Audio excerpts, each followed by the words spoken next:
Bismillahirrahmanirrahim. Assalamualaikum warahmatullahi wabarakatuh.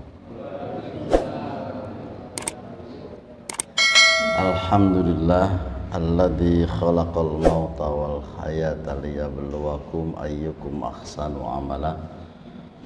Asyhadu an la ilaha illallah wahdahu la syarikalah wa asyhadu anna Muhammadan abduhu wa rasuluh la nabiyya ba'dah. Allahumma salli ala Muhammad wa ala alihi wa ashabi ajma'in, amma ba'd. Bapak Ibu jamaah salat subuh yang berbahagia, kita lanjutkan kajian tafsir Al-Quran surat Al-Baqarah pada ayat 11 sampai 13. Masih tetap bercerita tentang ciri-ciri orang munafik yang kedua. Saya tidak mengira kalau jamaahnya banyak, saya kira mudik semua, ternyata kok masih banyak. Berarti alhamdulillah. Semalam dari Bojonegoro mengantarkan zakat mal dan zakat fitrah di cabang Kedung Adem. Di cabang Kedung Adem Bojonegoro. Di ranting apa gitu masuk. Datang jam 12, jam 1 tidur, jam setengah 3 bangun, jam 2 tadi bangun, dan persiapan mandi, jam 3 berangkat ke sini. Jadi masih tokcer matanya ini. Pada ayat yang ke-11 dan 13 sampai 13, Allah menjelaskan kepada kita tentang ciri orang munafik. A'udzubillahi minasyaitonirrajim. Bismillahirrahmanirrahim. Wa idza qila, dan apabila diucapkan atau dikatakan lahum kepada mereka, la tufsidu, janganlah kalian membuat kerusakan fil ardi, di dalam bumi. Qalu, mereka berkata, orang-orang munafik itu, innama nahnu, bahwasanya kami adalah muslihun, orang-orang yang berbuat kebaikan. Ala, ketahuilah, innahum, sesungguhnya mereka orang munafik itu, hum, yaitu mereka, al mufsiduna, adalah orang-orang yang membuat kerusakan. Walakin, dan tetapi, la yas'uruna, mereka tidak menyadari. Wa idza qila, dan apabila diucapkan lahum kepada mereka, aminu, imanlah kalian, kama amana, sebagaimana telah beriman annasu, manusia. Qalu, mereka berkata, anu'minu, apakah kami akan beriman, kama amana, sebagaimana telah beriman as-sufaha'u, orang-orang yang bodoh.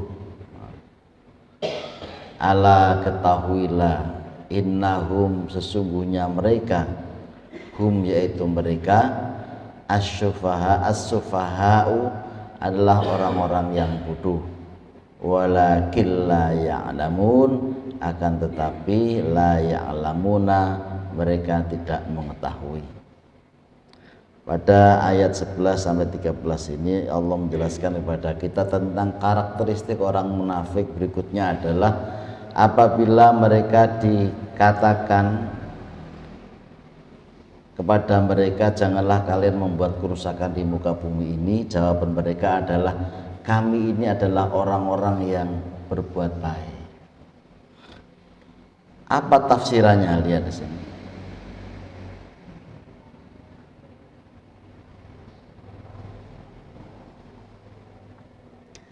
Apa makna membuat kerusakan di bumi?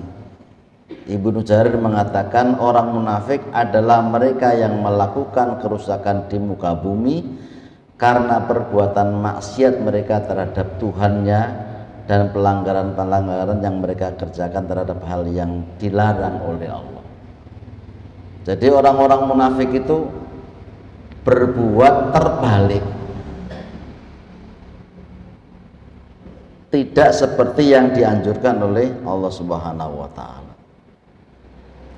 Hasan bahwa sesungguhnya termasuk menimbulkan kerusakan di muka bumi adalah bila orang-orang mukmin menjadikan orang-orang kafir sebagai pelindung mereka. Jadi orang-orang munafik itu juga menjadikan orang-orang kufur itu sebagai pelindung atau sebagai wali atau sebagai pemimpin.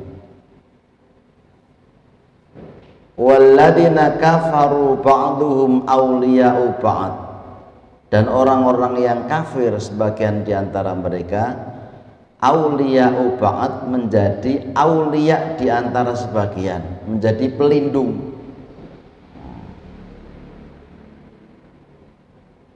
Illa taf'aluhu, kecuali mereka mengerjakannya, takun mereka ada fitnatun fil ardi, menjadi fitnah fil ardi di dalam bumi, wa fasadun, dan kerusakan kabirun yang besar. Jadi orang-orang munafik itu tidak suka dengan orang-orang mukmin. Mereka lebih dekat dengan orang-orang kufur dan mereka lebih cinta. Kalau dulu bisa kita lihat cerita-cerita sejarah siapa orang-orang munafik, tetapi sekarang ini sulit. Siapa mereka orang yang munafik? Cuman kita menerka-nerka saja. Kalau di zaman Nabi, Nabi menulis, memberikan ini, bukan menulis tapi memberikan penjelasan kepada sahabat, itu tulisan itu si A itu munafik, si A itu munafik gitu. Kemarin sudah kita jelaskan siapa sahabat yang memegang rahasia orang-orang munafik, sehingga Umar bin Khattab itu kalau melihat dia sahabat itu, kalau ada orang wafat sementara dia itu tidak menyolatkan, Umar bin Khattab juga tidak menyolatkan. Jadi orang-orang munafik itu seperti itu. Kalau orang kafir kan jelas, oh orang kafir jelas dia tidak beriman kepada Allah. Tapi orang munafik ini dia mengatakan beriman, tapi tidak beriman. Bajunya orang muslim, bajunya dia orang-orang mukmin, tapi hatinya ini tidak sebagai orang mukmin. Dia mengingkari. Ini kekeliruan luar biasa. Dan inilah terberat ujian bagi umat Islam. Kita sekarang juga melihat betapa umat Islam itu menjadi porak-poranda di negara kita ini hanya karena persoalan-persoalan yang oleh orang-orang yang menyatakan dirinya Islam tapi merongrong tentang Islam, tidak suka dengan orang-orang Islam. Ada orang mengaji protes, ada orang mengaji di Jogja itu setelah Malioboro itu kosong, sudah tidak ada, boleh kan, tidak boleh ada kita apa-apa itu. Kemudian ada sebagian orang yang mengaji di pinggir jalan gitu. Orang nggak suka, nek dangdutan gelem tapi nek ngono gak gelem. Jadi orang-orang munafik itu begitu, mengatakan macam-macam. Kenapa harus mengaji itu di jalan? Tidakkah mengaji itu harus di masjid? Ya di mana saja orang mengaji itu boleh.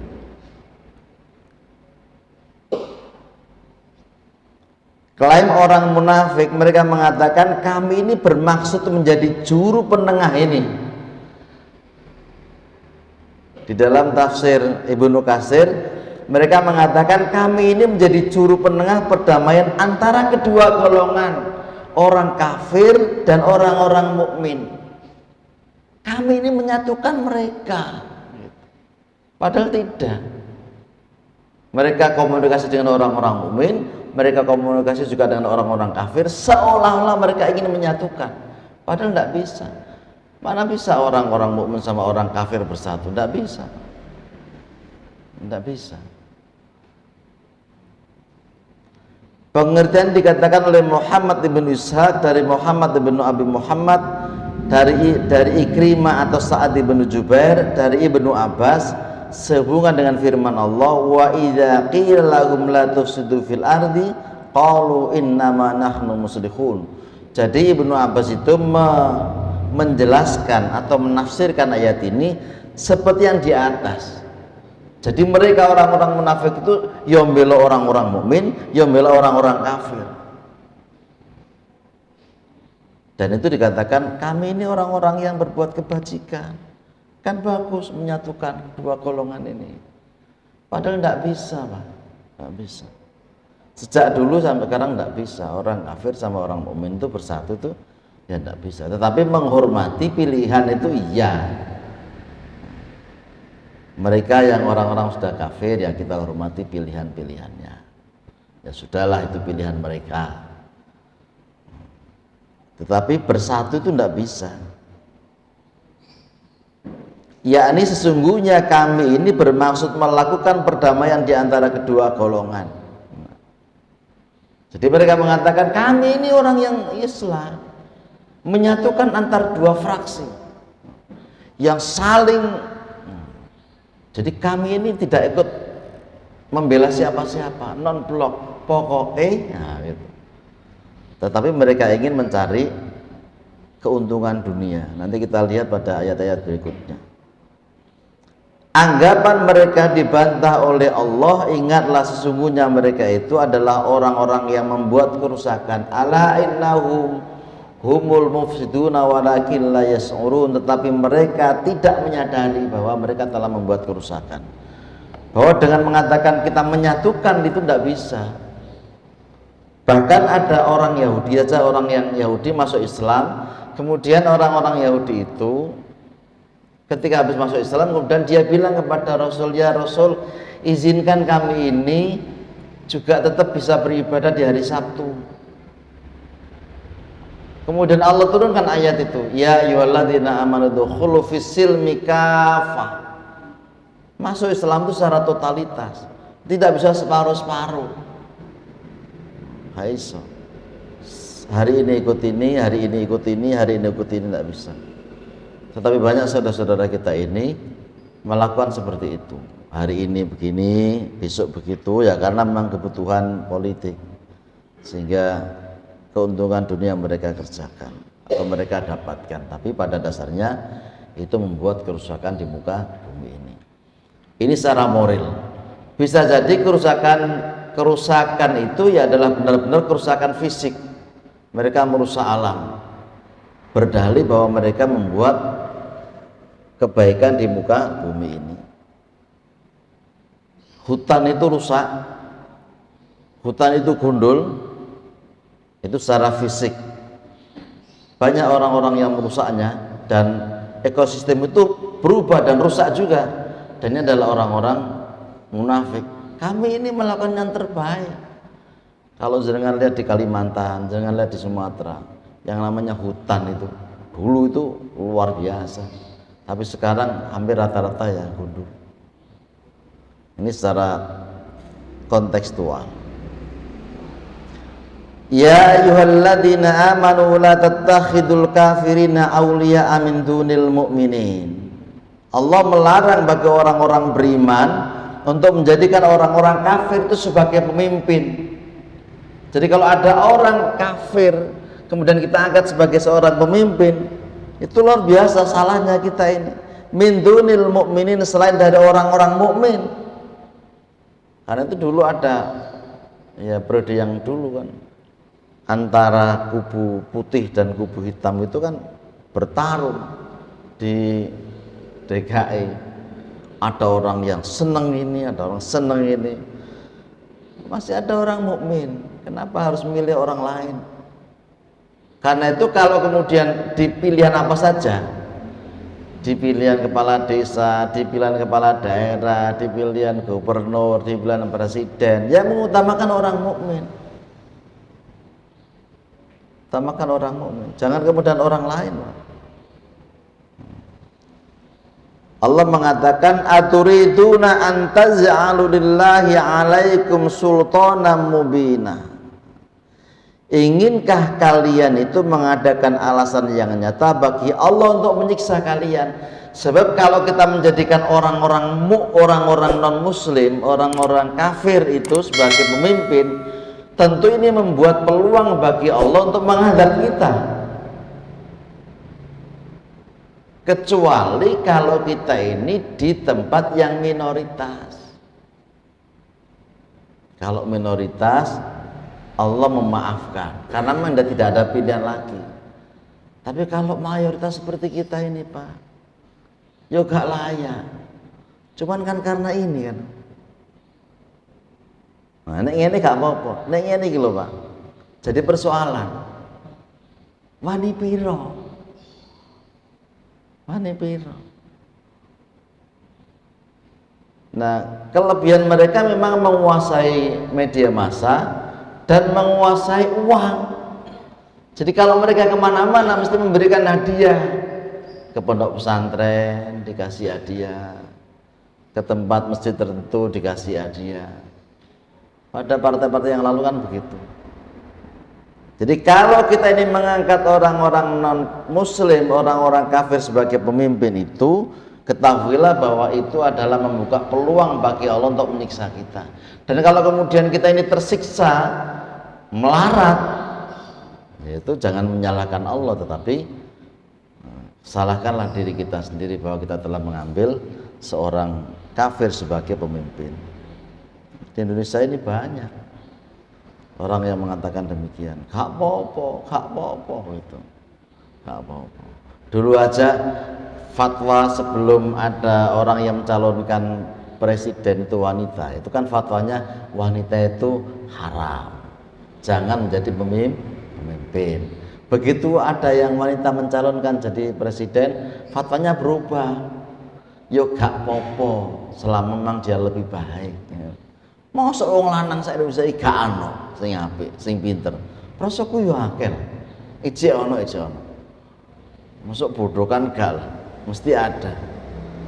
Jadi fatwa itu kadang-kadang berubah, mungkin persoalan politik. Tetapi orang beriman itu tetap kukuh.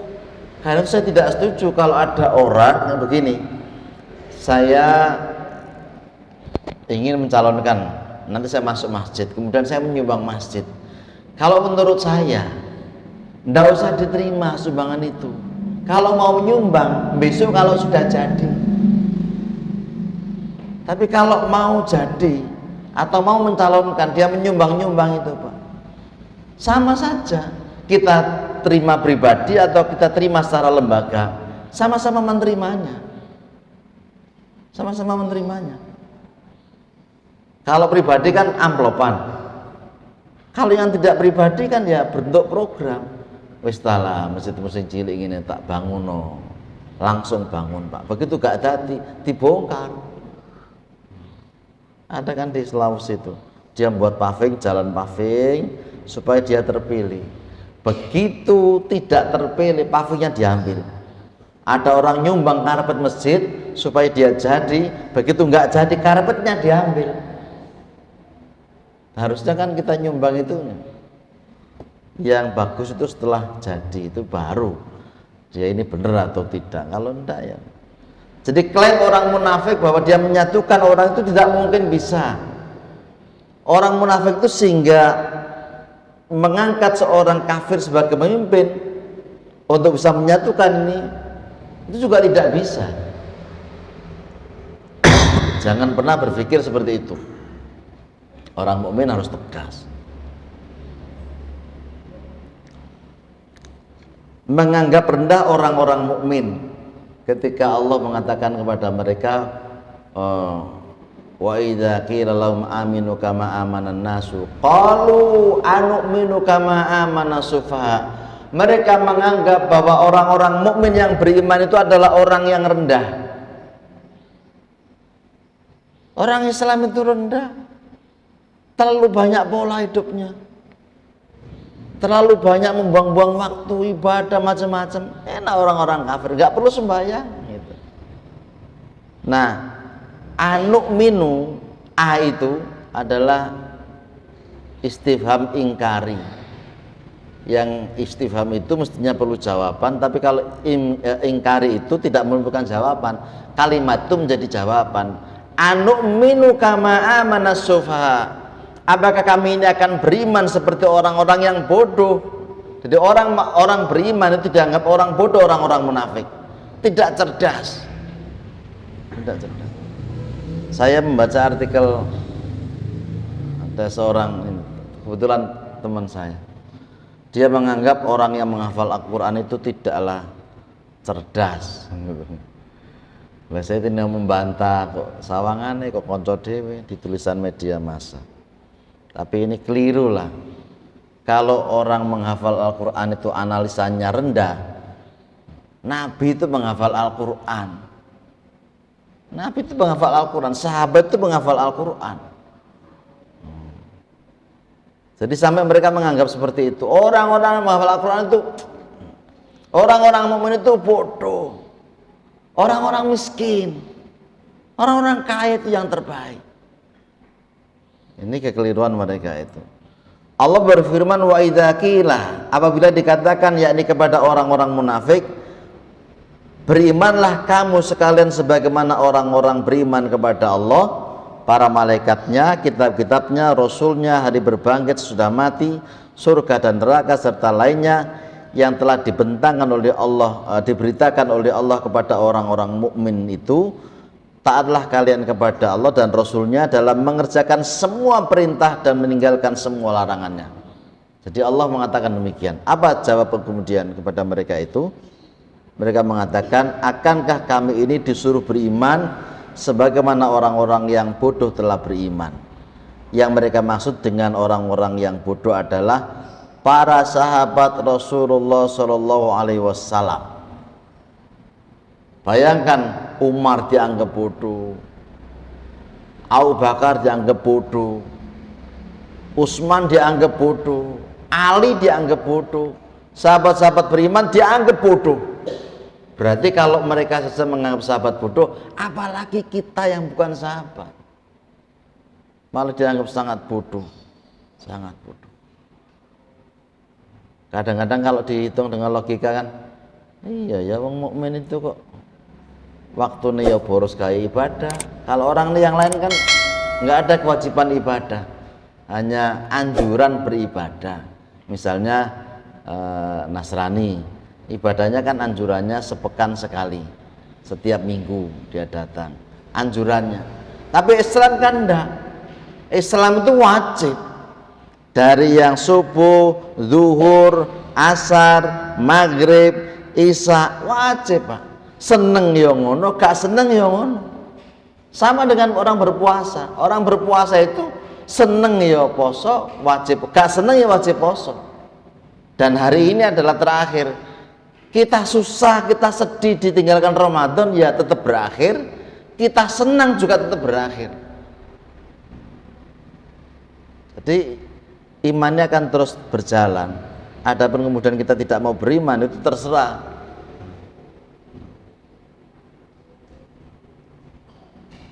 Semoga laknat Allah atas orang-orang munafik. Demikianlah menurut Abul Aliyah dan As-Sa'adi di dalam kitab tafsirnya. Berikut sanadnya dan Ibnu Abbas dari Ibnu Mas'ud serta sejumlah sahabat Rasulullah. Hal yang sama dikatakan pula oleh Ar-Rabi Ibnu Anas. Sedangkan menurut Abdurrahman Ibnu Zaid, Ibnu Aslam dan lain-lain, makna ayat ini adalah apakah kami dan mereka sama derajatnya dan jalannya, sedangkan mereka adalah orang-orang yang bodoh. Jadi orang mengatakan, aku iki luwih dukur derajatnya tinimbang mereka. Kenapa harus beriman? Tidak mungkin lah gitu. Ini anggapan mereka yang keliru. Kebodohan kembali kepada orang-orang munafik. Allah membantah semua yang mereka tuduhkan itu melalui firman-Nya selanjutnya. Ingatlah sesungguhnya mereka itu adalah orang-orang yang bodoh. Jadi orang yang tidak mau beriman itu pada dasarnya adalah orang yang bodoh. Orang yang tidak mau sholat subuh bodoh. Orang yang tidak mau berpuasa itu bodoh. Walaupun dia muda, walaupun katanya dia pintar, tapi sebenarnya dia bodoh. Tidak mau sholat isya, tidak mau sholat duhur, tidak mau sholat maghrib, dia bodoh. Kenapa bodoh? Karena dia tidak mengetahui bahwa ada kehidupan yang jauh besok itu setelah kematian ini, kemudian dibangkitkan lagi. Ada kehidupan yang tidak berujung, terus Pak, terus. Dan itu kebahagiaan itu ditentukan bagaimana pola hidup kita ini di dunia saat ini. Karena itu kalau kemudian kita mengatakan urip ning donya sepisan ae. Oh, tidak bisa. Hidup ini benar di dunia sekali, tetapi harus berperilaku yang baik. Akan menentukan arah kebahagiaan kita di akhirat kelak. Kalau tidak, Karena itu orang yang tidak melakukan itu bodoh. Saya dalam perjalanan kemarin juga menyaksikan betapa anak-anak muda itu tidak berpuasa. Enak gitu delok, ya Allah, enak ada gak poso, rokokan cedal pinggir dalan. Jadi saya lewat Jombang, kemudian lihat masuk ke desa-desa itu banyak anak-anak muda yang gak berpuasa, rokokan cedal. Lah ya kok sampai seperti ini, enak gitu. Saya yakin mereka adalah orang-orang yang mengatakan dirinya Islam. Dalam benak saya Pak, karena itu mayoritas adalah orang-orang Islam. Tapi kita menyaksikan begitu, Masya Allah, betapa orang itu melakukan pelanggaran syariat itu dengan gampang gitu. Gak poso itu enak, padahal bahayanya luar biasa. Jadi orang gak puasa itu adalah orang-orang bodoh. Qalu anu'minu kama amana sufaha. Mereka menjawab, akankah kami disuruh beriman sebagaimana orang-orang beriman yang ini, orang yang bodoh itu telah beriman? Oh, keliru ini. Seperti yang penjelasan yang tadi. Nah, lalu apa ciri-ciri orang munafik? Ada 6. Setelah kita lihat pada ayat itu. Yang pertama adalah orang munafik itu pendusta. Ciri orang munafik yang pertama adalah pendusta. Orang yang suka berdusta saat berbicara adalah orang-orang munafik. Sebagaimana disebutkan dalam surat Al-Munafiqun ayat yang pertama sebagai berikut. Idza ja'akal munafiquna qalu nashhadu innaka la rasulullah. Apabila datang kepada kamu Muhammad orang-orang munafik dan mereka mengatakan nashhadu innaka la rasulullah, kami bersaksi sesungguhnya engkau Muhammad sungguh adalah utusan Allah. Maka Allah mengatakan wallahu ya'lamu innaka la rasuluhu, dan Allah mengetahui sesungguhnya engkau sesungguhnya adalah utusannya. Wallahu yashhadu innal munafiqina lakadzibun, dan Allah bersaksi atau menyaksikan bahwasanya atau sesungguhnya orang-orang munafik itu adalah sungguh benar-benar berdusta. Mereka mengatakan beriman, hatinya tidak mau beriman. Jadi di hadapan Rasulullah seperti itu Pak. Bayangkan di hadapan Rasulullah, apalagi kalau di hadapan kita ini, di hadapan Rasulullah mereka seperti itu. Jadi mereka mengatakan tidak jujur, mereka mengatakan dusta. Jadi kalau kita melihat ada orang yang suka berdusta, itu adalah orang-orang yang munafik.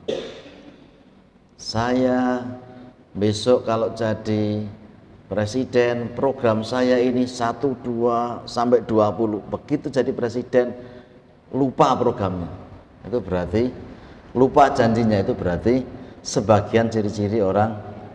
Saya kalau jadi anggota DPRD nanti itu saya berjanji masyarakat sini akan makmur.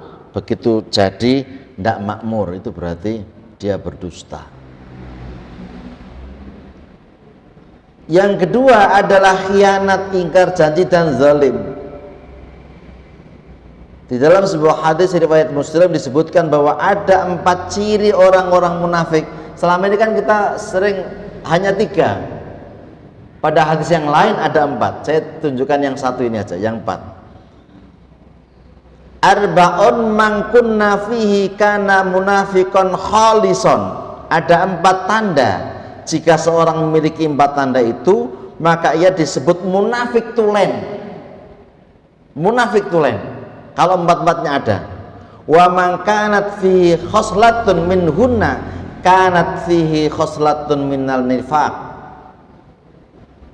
Jika mereka memiliki salah satu tanda, maka dalam dirinya itu ada tanda kemunafikan sampai ia meninggalkannya, hatta yada'aha, sehingga dia meninggalkannya. Jadi 4 ciri orang munafik. Kalau ada salah satu berarti kita ini sebagian dari orang munafik. Kalau 4 itu munafik tulen. Apa itu kata Rasulullah? Idza tumina khana, wa idza haddatsa kadzaba, wa idza ahada ghadara, wa idza khasama fajar. Di hadis ini kan ditambah satu itu. Kalau dia berkata, kalau dia diberi amanat dia khianat, jika bicara dia dusta, jika berjanji tidak dipenuhi, jika berjanji tidak dipenuhi. Jadi ini ngomong bocok dikasih amanat dia, demi Allah saya berjanji bahwa saya akan menjadi petugas yang lillahi ta'ala gitu misalnya. Nah, dalam perjalanan enggak, berarti dia khianat. Saya berjanji bahwasanya macam-macam. Jika berselisih dia akan berbuat zalim. Di dalam yang hadis yang lain, kalau dia berdebat dia curang. Jadi kalau dia berselisih dia zalim. Itu orang yang munafik tulen. Munafik tulen. Kalau satu saja dia suka berdusta, berarti orang itu sebagian dari ciri-ciri orang munafik, tapi belum tulen, sampai dia meninggalkan. Ini yang kedua. Yang ketiga adalah orang munafik itu malas untuk beribadah. Ciri orang munafik lainnya adalah malas beribadah kepada Allah, sebagaimana firman-Nya dalam surat An-Nisa ayat 142. Innal munafiqina yukhadi'unallaha wa huwa khadi'uhum wa idza qamu ila sholati qamu kusala. Dan apabila mereka berdiri untuk mengerjakan sholat, qamu kusala, mereka berdiri dengan rasa malas. Allahu Akbar. Malas.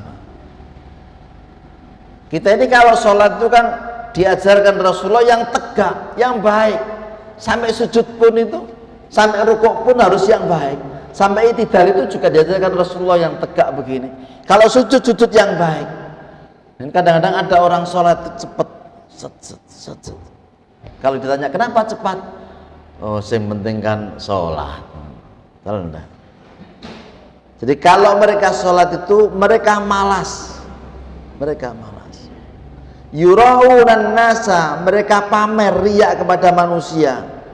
Wala yadhkurunallaha illa qalila, dan mereka tidak mengingat kepada Allah kecuali sedikit.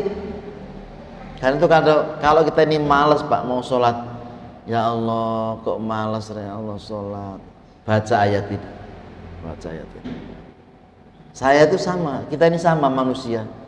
Ada kalanya kita itu sregep ibadah, ada kalanya kita itu malas. Ketika adzan berkumandang, aduh ya Allah, aras-arasen nate wudu, aras-arasen nate salat, aras-arasen.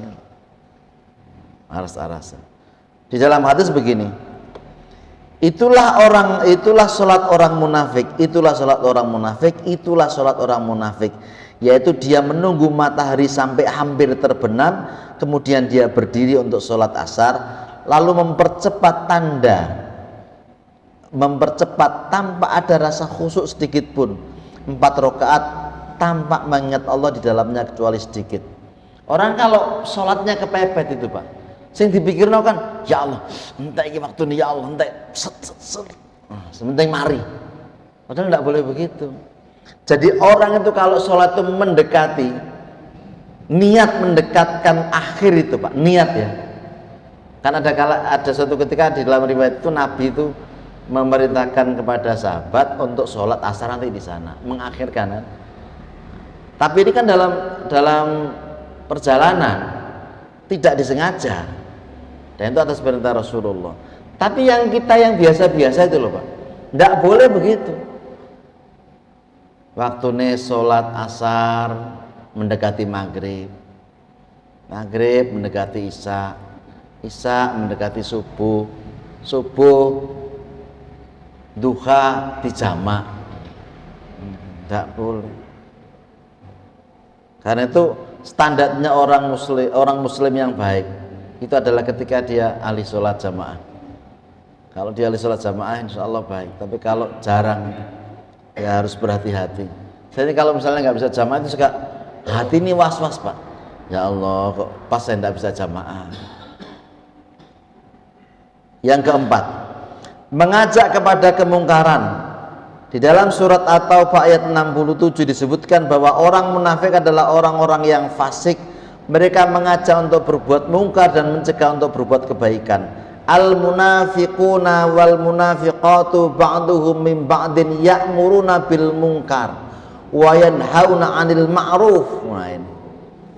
Orang munafik itu laki-laki dan perempuan, sebagian di antara sebagian ini saling ya'muruna bil munkar, untuk selalu memerintahkan kepada kemungkaran. Gimana caranya orang-orang mukmin itu hancur? Mereka senang. Wa yanhauna 'anil ma'ruf, dan mereka mencegah kema'rufan. Aja sembahyang, gak usah sembahyang. Sembahyang itu tidak ada kewajibannya di dalam Al-Quran, sholat 5 waktu. Loh, ada orang yang ngomong begitu. Kok cek wani nih gitu loh. Kok cek wani nih. Mereka mengatakan sholat itu tidak ada, perintah 5 waktu tidak ada dalam Al-Quran, nggak ada loh. Sampai ngono Pak. Doktor lagi. Ya kapan hari sudah oleh Allah dikasih persekot. Oleh Allah sudah dikasih persekot siksa. Tapi katanya saya akan lebih kuat dan lebih keras lagi. Ya wes, kalau dia mengatakan begitu ya terserah. Artinya kemarin musibah yang menimpa dirinya tidak menjadikan ibrah buat dirinya, dan dia semakin kuat ingin menjadi orang seperti itu, ya terserah. Apa salah kalau dia mengatakan yang baik? Oh terima kasih nasihatnya, terima kasih, barangkali saya masih keliru, gitu aja. Mereka ini ya'muruna bil munkar wa yanhauna 'anil ma'ruf, mencegah terus. Jadi kalau ada yang mengatakan sholat, lapo sholat 5 waktu, tidak ada perintah di dalam Al-Quran 5 waktu itu. Wa yakbiduna aydiyahum nasullaha fanasiyahum innal munafiqina humul fasiqun. Dan mereka menggenggam tangannya, kikir, pelit. Mereka telah melupakan kepada Allah, maka Allah melupakan kepada mereka. Sesungguhnya orang-orang munafik itu adalah orang-orang yang fasik. Jadi kalau ada orang mengatakan dia beriman, sementara kemudian mereka memerintahkan keburukan dan mencegah kebaikan, berarti dia adalah orang munafik. Yang kelima, suka mencela orang yang berbuat kebaikan. Alah ngono gaya. Alladzina yalmizuna al-mutawwi'ina minal mu'minina fis shadaqati walladzina la yajiduna illa juhdahum fayaskharuna minhum sakhirallahu minhum walahum adzabun alim. Orang-orang munafik itu yaitu mereka yang mencela orang-orang yang beriman, yang memberikan sedekah dengan sukarela, dan mencela orang-orang yang hanya memperoleh untuk disedekahkan sekedar kesanggupannya. Maka orang-orang munafik itu menghina mereka, Allah akan membalas penghinaan mereka dan mereka akan mendapatkan azab yang pedih. Ada orang miskin, dia sedekah 1000, tidak apa-apa. Ada orang sedekah 2000 juga tidak apa-apa. Tidak perlu kita hina. Oh sedekah ke orang 1000. Padahal yang ngomong begitu juga gak sedekah. Sedekah kok beras 5 kilo kaya. Sedekah itu sing akeh. Tapi dia nggak mau sedekah. Itu orang-orang munafik. Biasa-biasa aja Pak. Ya artinya orang bersedekah itu harus sesuai dengan kemampuannya. Nek pancen gak duwe jangan dipaksa bersedekah yang banyak. Tapi kalau misalnya punya, kenapa tidak? Dan yang terakhir, orang munafik itu suka menipu, sebagaimana yang Allah jelaskan di dalam surat Al-Baqarah ayat yang kemarin kita bahas itu. Dia suka menipu. Karena itu Bapak Ibu sekalian berbahagia, kita harus berdoa selalu agar tidak menjadi orang munafik. Ada di dalam bimbingan haji itu kan ada panduan, ada doanya kan, Allahumma inni a'udzubika minasyaki wasyirki wasikaki wan nifaqi wasu'il akhlaq. Itu ada doanya itu, dan bacain ini Pak. Itu walaupun saya belum tahu ini hadis atau tidak, saya ingat saya kok bukan hadis, tapi ini ulama yang membuat doa itu, ulama. Tapi saya kok senang doanya, saya senang. Kita salah satunya terhindar dari karakteristik munafik itu. Nah, naudzubillah min dzalik. Semoga pertemuan ini diberkahi oleh Allah Subhanahu wa taala dan mudah-mudahan kita semua terhindar dari karakteristik orang-orang munafik. Dan saya berarti selama Ramadan itu tidak terasa ternyata 3 kali. Saya kemarin ngitung-ngitung, loh kok ping telu dadine ya gitu. Jadi di awal pertama kita bertemu di Ahad pagi, maka kita mengakhiri juga di Ahad pagi di bulan Ramadan. Ucapan saya jika khilaf itu dari saya, dan jika benar itu dari Allah, dan mohon maaf lahir dan batin. Subhanaka Allahumma wa bihamdika asyhadu an la ilaha illa anta astaghfiruka wa atubu ilaik.